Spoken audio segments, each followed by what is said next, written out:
السلام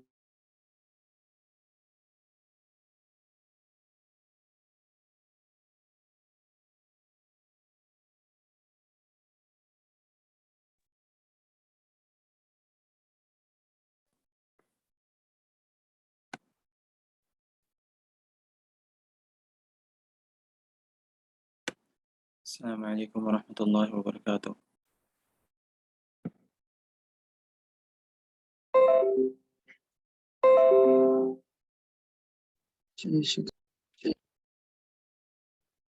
میری آواز کلیئر آ رہی؟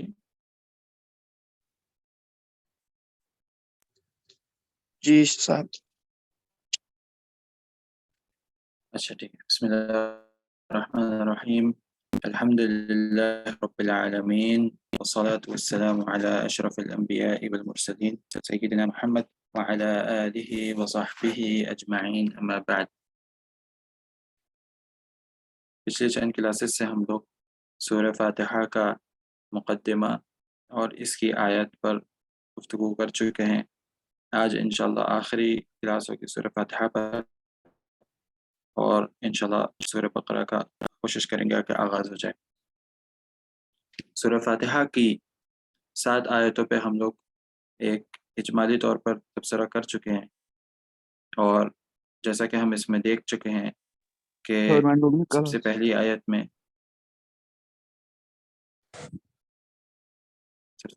اللہ رب العالمین نے اپنی تعریف بیان کی اور ہمیں یہ ادب سکھایا کہ ہر دعا سے پہلے ہم اللہ رب العالمین کی حمد و ثنا بیان کریں۔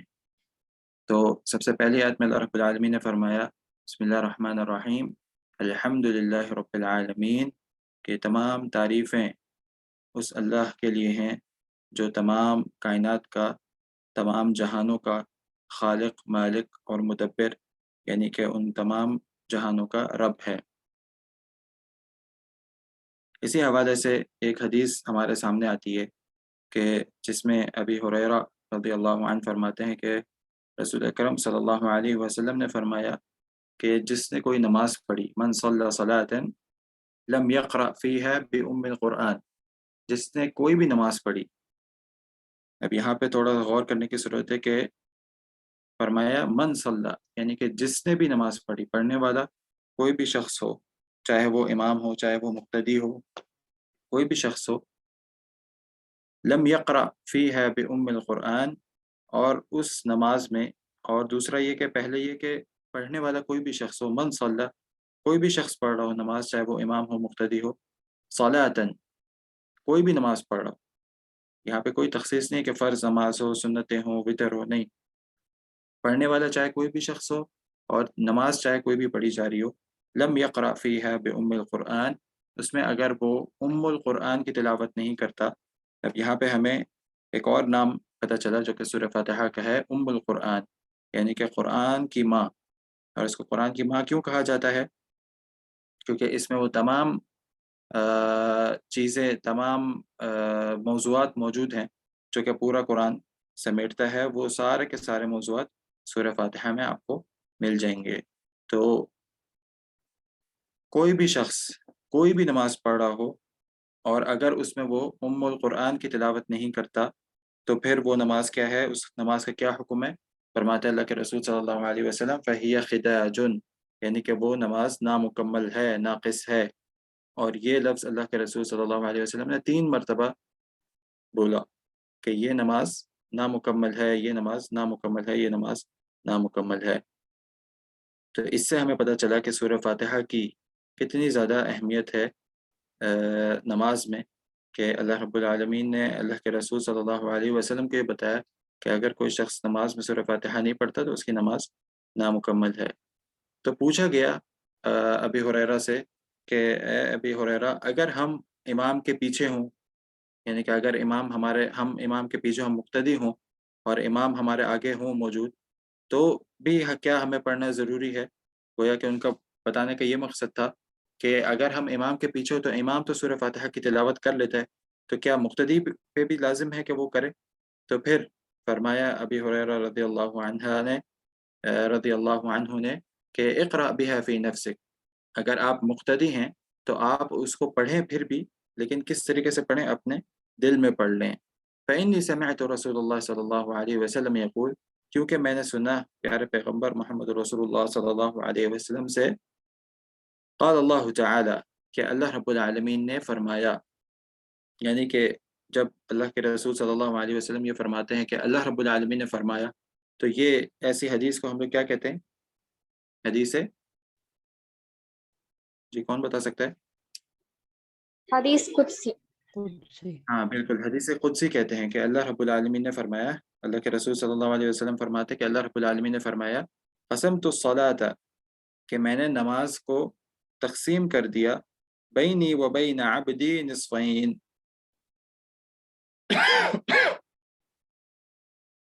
میں نے نماز کو تقسیم کر دیا اپنے، یعنی کہ اللہ رب العالمین کے اور بندے کے درمیان، نصفین، دو نصف کے ساتھ، یعنی کہ دو بالکل آدھا آدھا تقسیم کر دیا۔